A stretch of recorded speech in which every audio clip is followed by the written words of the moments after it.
Welcome to the Grand Design Series for Workers and Resources Soviet Republic. We're picking up on the 30th of December 1957, which I think is about 4 months on from the end of the last part. And the reason I'm starting on the 30th of December is just purely a little bit of fun, because I'm recording this on the 30th of December 2024, of course, not 1957. And it just seemed appropriate that we should start this video with a new year arriving, which of course will be 1958 in game, because we are now rapidly approaching the very significant date of 1960. Now, without giving away any spoilers, that when we do get to 1960, I will be adjusting the game rules a little bit to reflect the fact that the 1960 is the normal start date for Workers and Resources Soviet Republic. Now, the focus of this video is going to be about setting up a rail distribution offices, because we've now finally got all the track laid into this area. And what I want to do is start pulling this together, especially the closed distribution, because I think that's going to be very, very important going forward. And while I was actually thinking about how I was going to do that, I thought, well, why not go into a little bit more about the rail distribution offices, the advantages and disadvantages. That's why this video is called Rail Distribution Offices Tips and Traps. Now, the reason for I'm calling it that rather than say a tutorial, because I think it's very easy to do a tutorial on rail distribution offices, in fact on anything, in an artificially constrained area. What I want to do in this video is talk about them actually as part of a real game. Now, I'm aware that some people may be coming to this to learn a little bit more about rail distribution offices from scratch. They've never used them. So I'm going to start by doing a very quick overview of rail distributions offices, why you want to use them, where you want best places to place them before we actually get on to setting up the tracks. So I'm just going to let the game run slowly now, so we can kind of let the game trundle. So eventually we'll get rid of the snow. So rail distribution offices, these are probably the cornerstone of setting up a very strong logistics system related to trains, because they haven't always been in the game. And in fact, I've been playing so long, I can remember when all the rail lines were manual, similar to what you would do with passenger lines. Now, the problem with running manual cargo routes is that, say, for example, over here, we've got a food warehouse. Now, if you use a manual train, what will happen is the manual train will come in here and pick up a full load and steal everything from here. And then they would take it to wherever they got to take, which I think in the case would be over to a place like Stilton here. And then the train would come into here and then unload. But if there wasn't enough space in here, the train would have food left over. So what you'd end up with is a lot of trains running round, and the end result is that, so you see, the moment we've got a train coming in here with actually food, but it's coming in with enough to unload into here. And of course, because this isn't a distribution office, if this has got enough food now, this will go off and do something else.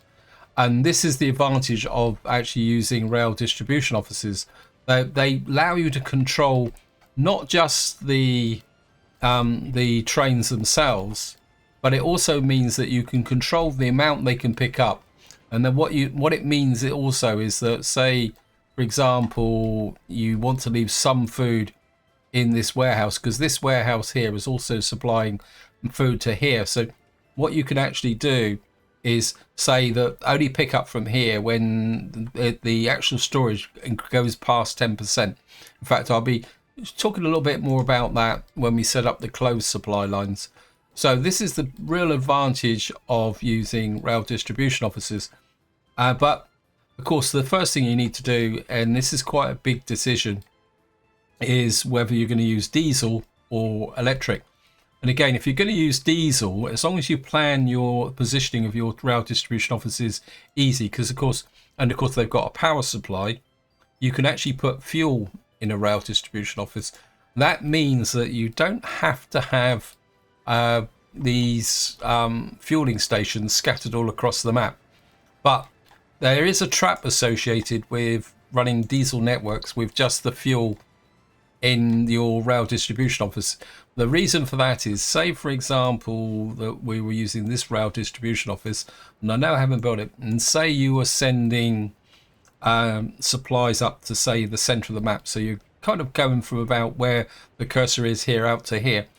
What can happen with when you're using diesel trains, and if there's no fueling station in between, what can happen is that the train can get out to this point and then it will run out of fuel, and then it would start complaining that it can't find a fueling depot because it's too far away from its home station. So this is a risk that you run. So what I would strongly recommend that is, if you're building a comprehensive logistics system, go electric. So, and only use diesel trains when they're traveling a relatively short distance of, say, 2-3 kilometers. So they're technically still within range of their actual home distribution center. Now, the next thing I want to talk about is where to place distribution offices. Now, the ideal position for a distribution office is between the source, which in this case is going to be over here, and the destinations. That means that the outrun to the source and the return is all within the same circuit of the track. And so this is one of the reasons why I actually like this type of setup, where the actual rail distribution office has a branch off that's parallel to the mainline track. Now, there is another option, which is I've used up over here, which I'm currently haven't commissioned. This is the type of scenario you'd use when you have a distribution office where you want to say, for this one, a long term, once it's actually got its track built, will be distributing fuel. So what that means is that this once needs to be close to your primary source, which of course is here. And of course, unfortunately, I had to build this out here because I didn't plan it very well. But of course, it's also very important that your rail distribution office can go in both directions. You don't want a single run-in like this. So this is the other way that you'd actually build a rail distribution office. Now, there is a third way, and this third way takes advantage of a kind of feature that is not immediately apparent with a rail distribution office. That is that, say for example that you are running a spur out to, like I'm going to over here, where you're going to be supplying, say, a town, but there's not going to be a lot of through traffic. Now, I want to emphasize, not a lot of through traffic. And what you actually do is, I'll actually build it, but then I'll destroy it because I don't actually want to put it in the place where it is. You pick up the rail distribution office. What you can actually do, just wait for it to go green. It doesn't really have to be. What you do is you actually run the line through the rail distribution office like this.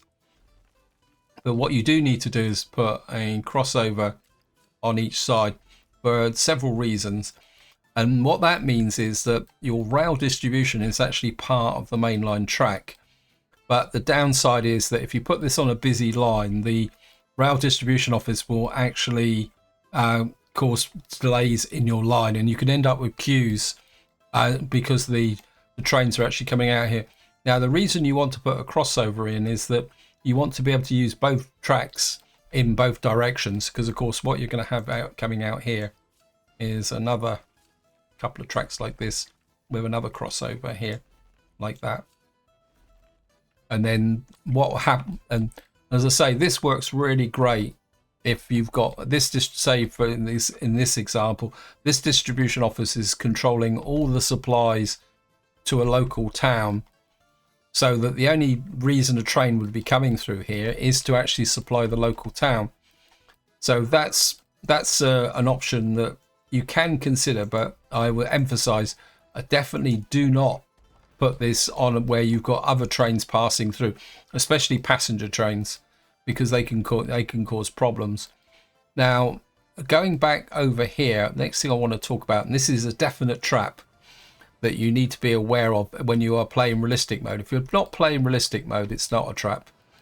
And if I can find this here, that is that when you set up a train distribution office, you've got to be aware of where you are, the local depot is, and more importantly, where the local customs shed is, because the way the game actually works when in realistic mode, say for example, if I come in here, you'll see that I can't get direct access to cargo wagons. If you're not playing realistic mode, you can purchase the actual wagons directly, and even if I go there, you can see it just says choose of electric and diesel locomotives.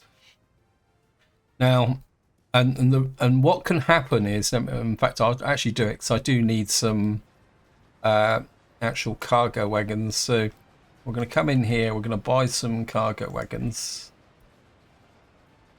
Where are they? Cargo wagons. One thing I really wish that you could actually sort by type of cargo wagon, but you can't really. I think we're going to support by capacity descending, or is it ascending? And what I'm looking for is some PPK. Actually, is that? Actually, maybe. I thought I had some better ones than this. That's 17. Looks like they're all 17 at the moment. I thought I had some with higher capacity. There we are. I knew there was some that could carry 21 tons. And what we're going to do is buy 1, 2, 3 of those. Actually, we'll buy 3. Now, the way you get your wagons to here is you need a little train in your thing here, and then you tell it to go here, pick up from there. We don't need to specialize. We'll be looking at a little bit about wagon specialization later on, and you're going to come there, you're going to unload, then of course we should only need 1 round trip, so we'll do that. We'll just release him, and what you will see is, it's going to speed the game up because it's going to take a little while. This train will come out here, and then he should go to the customs shed and pick up the wagons. Right, I'm just going to cut the video and wait for him to arrive here just to show you, so you can see him loading the wagons. And here you are, you can just see him, this wagon arriving. If you hear voices in the background, we're having our shopping delivered. And what you see now is this train will now go to the distribution office, and I'll see you once he arrives here. Okay, welcome back. You see the train is coming in here, and he is going to deliver these wagons like that.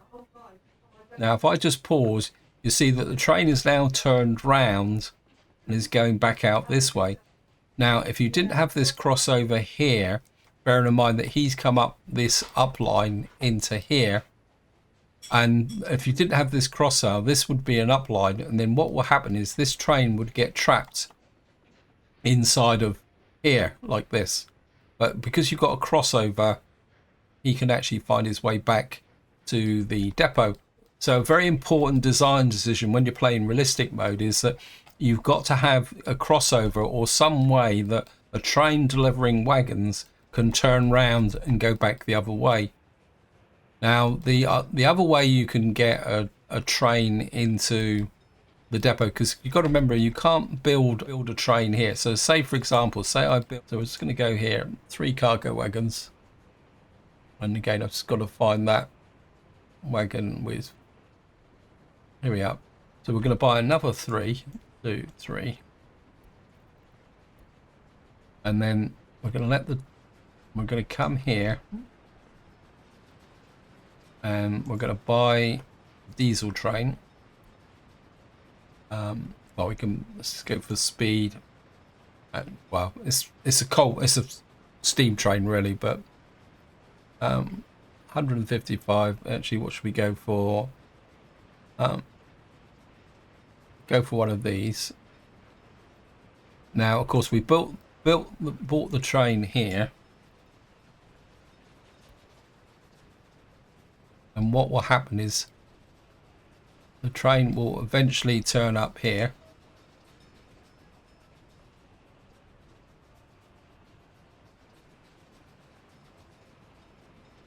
Now, what you can do now is go here.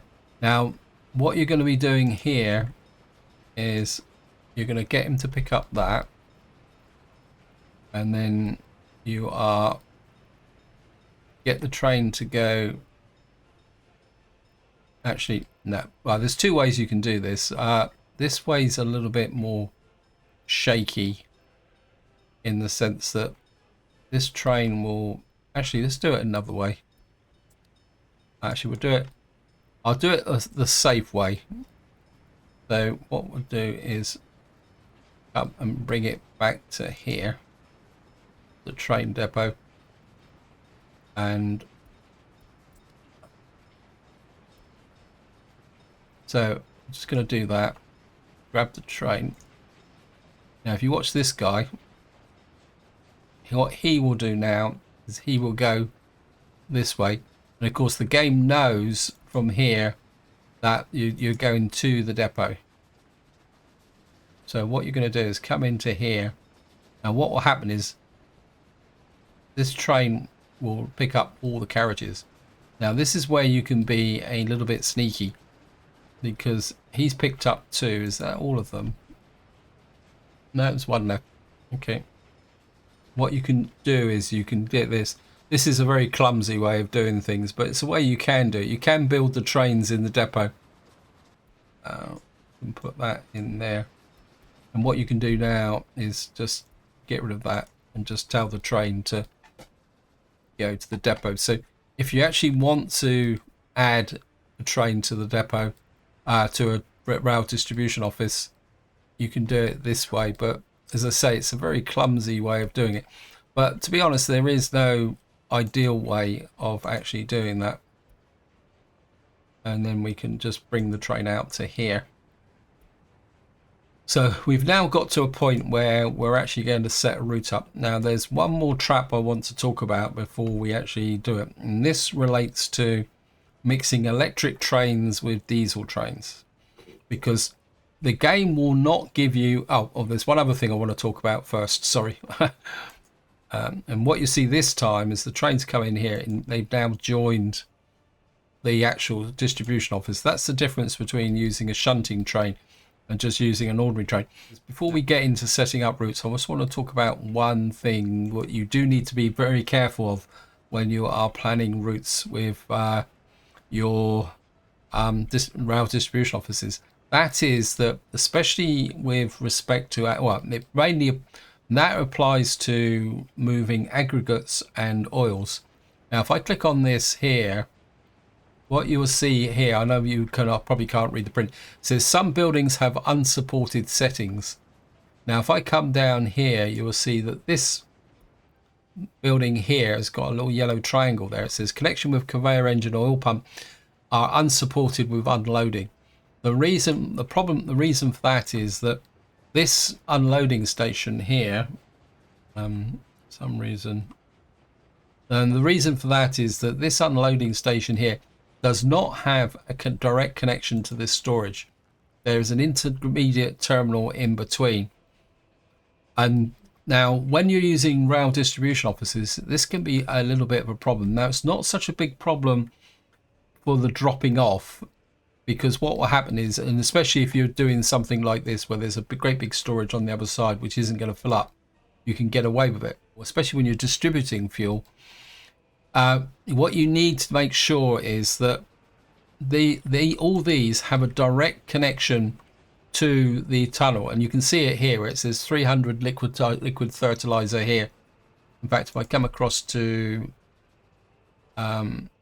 this one here, you can see it's got 1,200 tons of bitumen, 1,000 tons of fuel, and what that means is that the game knows what is available here for the distribution office to work out how to send fuel. And that also applies to the receiving end as well. If you want the distribution office to work properly, your receiving terminal must have a direct connection to there. And what that means is that when you set the parameters up for, say, ensuring that this oil storage is, what, say 80% full or 70% full, the distribution office knows that there's fuel available to pick up, and the fact that it needs to come out here and how to fill up. It can also work out how much it needs to put into here to bring it back to 70%.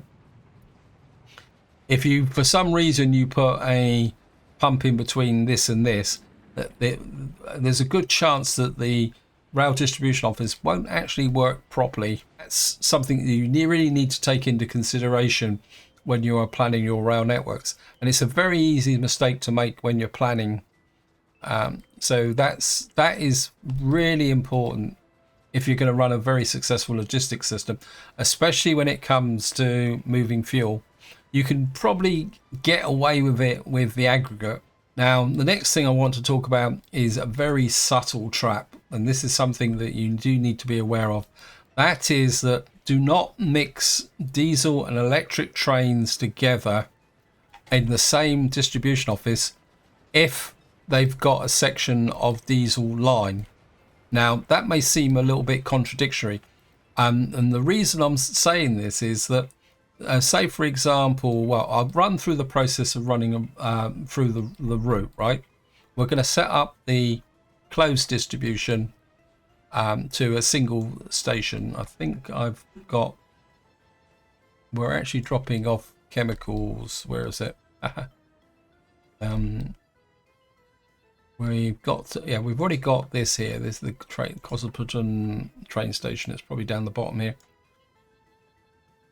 Now, what you got to do is set the pickup point here for close like this, right?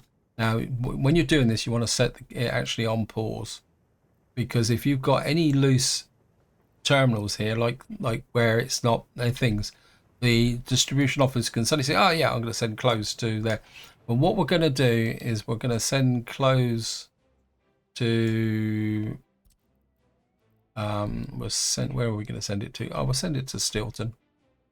Now, so we're going to send close to here, and of course it's going to be a drop off, and we're going to set it to there. And what we need to do is, moment the close is 26%. I think 26 tons is there. If we set this to 80%.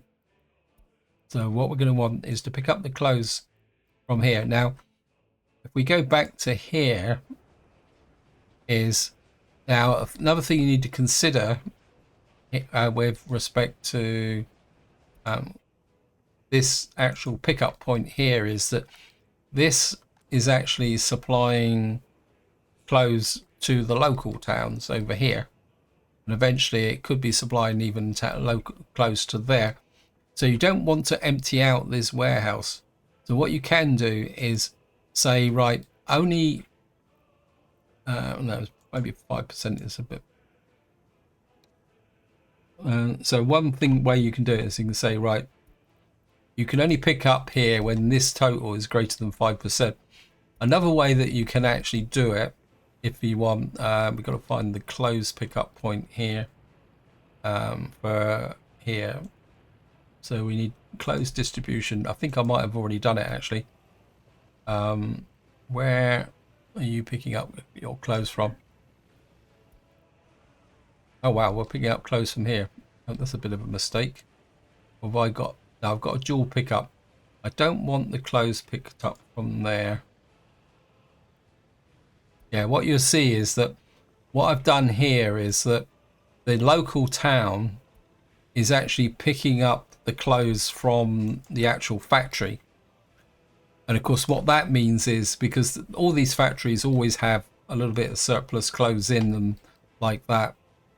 So what you can do is you can actually say, right, pick up from the clothing factory.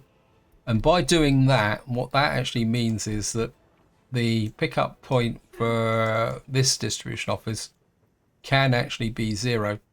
That's a truck. Okay. Oh, sorry. My mistake. Yeah, I haven't fixed the... So what we can do is come here, say you can pick up from 0.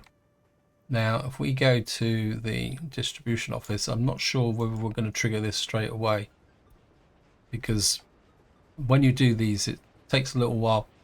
So what we've actually done is set up at that clothesline.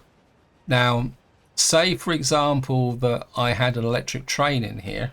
What can happen, and this is where you can get into mess up your whole system, is if you had an electric train here, because the way that the game calculates pathways for trains, it will this distribution officer say, oh, I need to ship clothes, say for example, and now it'll work to Stilton, but say for example now what we do is we come here and we say, right, what we want to do is ship clothes into here, which is already assigned. What are you? You're Bajuva. So we're just going to find the Bajuva of where are you? Yep. You can see this is actually is like picking up here. So what we're going to do is say that that's going to be closed now, and we're just check this. Probably push that up a smidge, and we'll leave that at, no, actually no, we'll just drop it, because you don't need masses of clothes in here. And what you've got now is this line coming into here, but of course this section of line is actually not electrified. In fact, the electrification stops here. There's no electrification past this point. Now what will happen is if I put an electric train into here, what will happen is you can see this one here, I think, yeah, he's going off to close, and he's actually going to go to Petruva. Actually, if we follow this train, what will happen is that if this was an electric train, it would quite happily run out to like this, no problem at all. The game would be completely happy, and as I say, you won't see any errors in the setup or anything like this. And this, and I say this is a very significant trap that you can fall into. And what you'll see is he will come into here. He's going to pick up 54 tons or 47 tons of clothes. And then what will happen is if this was an electric train, the train would get to about here. It will then start throwing an error to say that it cannot find the path to the next stop. The reason for that is that now it's calculating to get back to right across the map over to this station here. But of course, if that was an electric train, it would say, well, no, I can't get to this station. And then what you get is an error, and eventually after a while you get a message come up saying train waiting too long. And the problem is that you could actually put an electric train in there and it could run immediately because it doesn't go down that route. But eventually it will happen, and I promise you it will happen, because it has happened to me several times. And that's something that you do need to be very much aware about. So the golden rule is that if you are going to mix trains, make sure that all the destinations associated with that distribution office is electrified, because there's no problem running a mixture of diesel and electric trains when all the lines are electrified.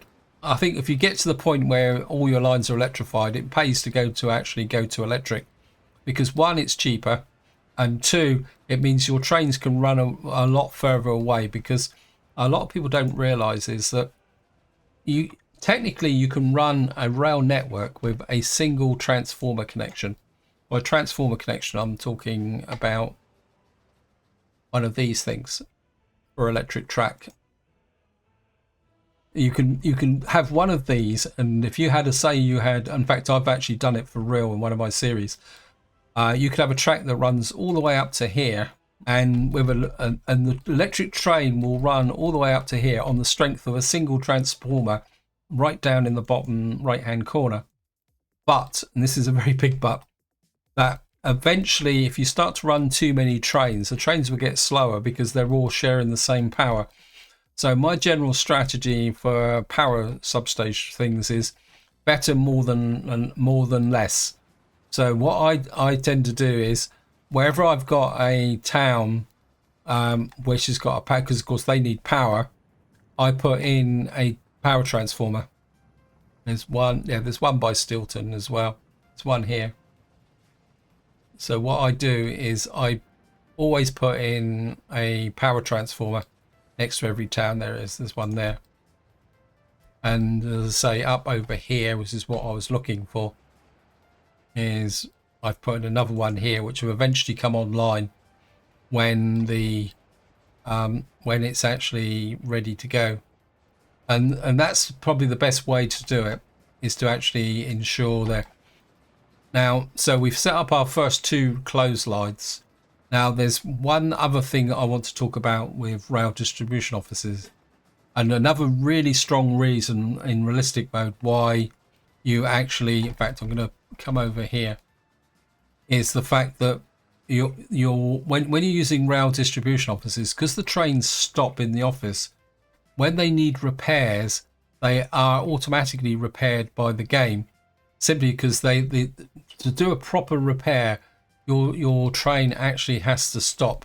And there's 2 ways of doing it. The first one is here, and I'm actually going to use this as a chance to see if no, got a problem. So you can see here that this rail distribution offices is not in range of that vehicle one there. So what we're going to do is I'm just going to probably, I think we'll make it 2,700, like that. Yeah, that's now connected.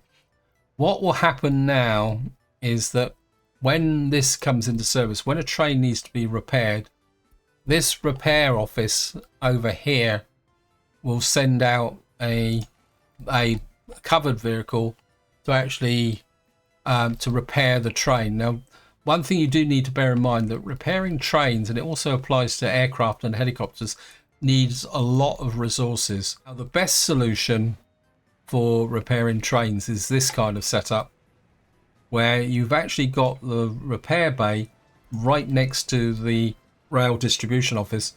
And you can see the rail distribution office has gone brown. That shows that this can be repaired without the use of a covered hole. So what that means is that when a train comes in here and it needs to be repaired, it will be repaired directly from having the workers inside of here. So the workers will just do it.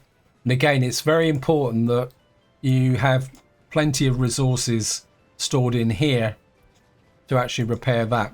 Just to show you that, if we come to show wear and tear, a broken vehicle, we're going to need to check that.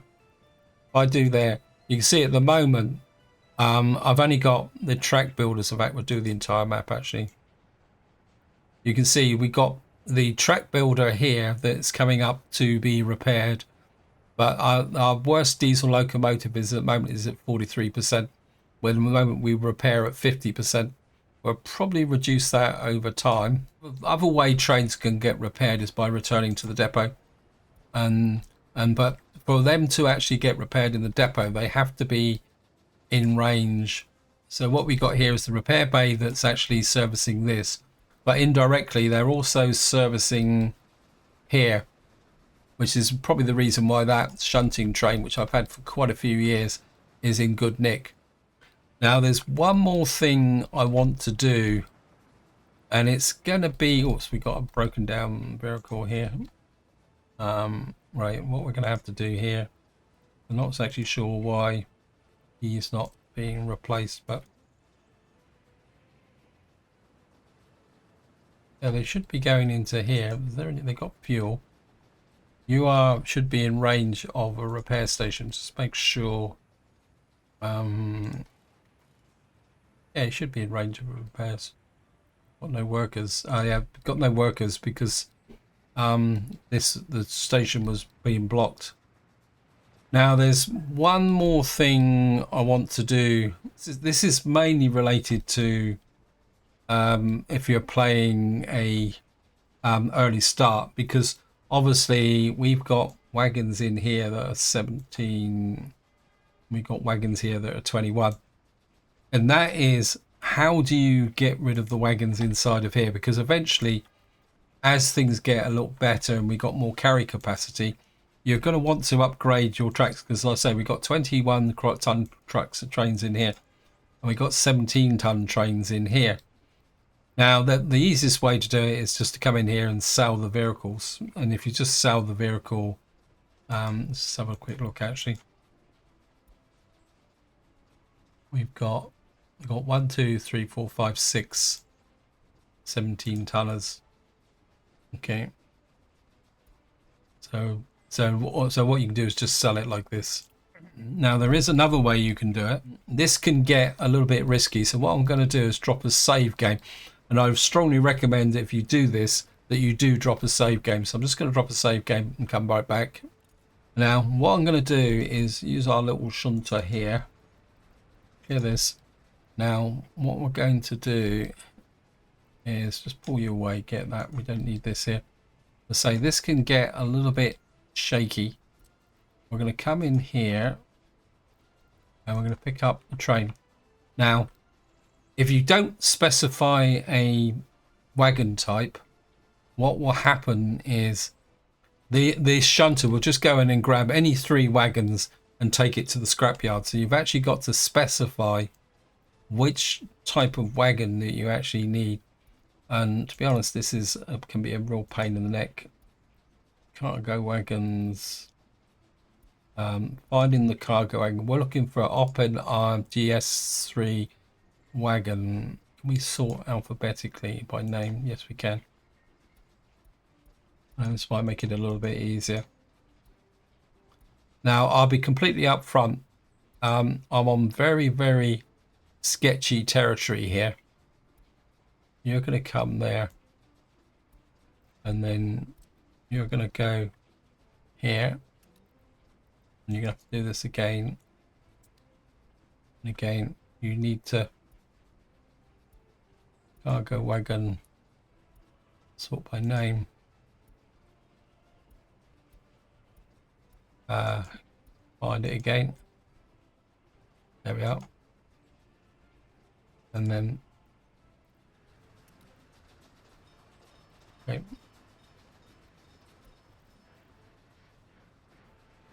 And we're just going to follow the train. And what you should do now is come in. I don't know, it probably pick up a maximum of 3, but he's picked up 2 because now there are more in here. Just to show you, there's still 3 more in here, but what you'll probably find, these are out attached to a train. So this will only remove those wagons which are actually in the distribution office. And now hopefully if I've got this right, he should drop the wagons off and return to the depot. I think if you don't put the return to depot, you may actually accidentally end up scrapping the train as well. And hence this is the reason why I'm saying that you really want to so you should go 1, 2. Yep, and then he goes back. And that actually worked. And I'm quite surprised with that because that is the first time I've actually done it for real in actually a game. I have done it in the sense that I've done it as a test, but that's the first time I've actually done it for real. And of course what you can do now is it means that we can now scrap these 2 wagons. As far as I know, you don't get very much from them. So whether that's worth it or whether if you've got piles of money, it's just easier just to sell the things. In fact, these, I think what I am going to do is I'm just going to sell these. Just do it the quick way. That means that we've only got some of these, but what I am going to do is come and buy some higher capacity ones in here. Cargo wagons. I think I get.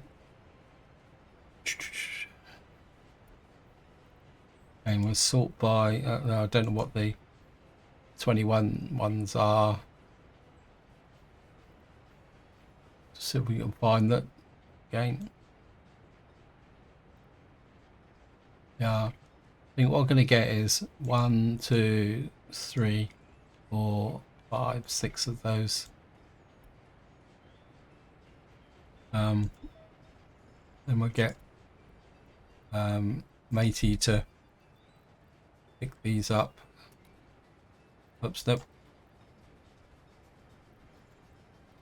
You made a mistake. Of course, because we're picking them up from the customs office, you don't really need to specify. I think this is where I'm going to leave it. Apologies if some of you may feel that I've gone into a bit too detail. Managing distribution offices on a real map and thinking about all the things you've got to do can be a little bit heavyweight, but it's certainly well worth actually getting things set up properly in order so that you can work your distribution systems much more efficiently. So this is where I'm going to leave it. Hope you enjoyed the video. Hope you found it interesting. Any comments, opinions, and more importantly suggestions, feel free to chuck it in the video description, because I must admit there's still a few bits and pieces to do with rail distribution offices that still catch me out. So this is where I'm going to leave it. Until next time, whatever you do, enjoy your gaming.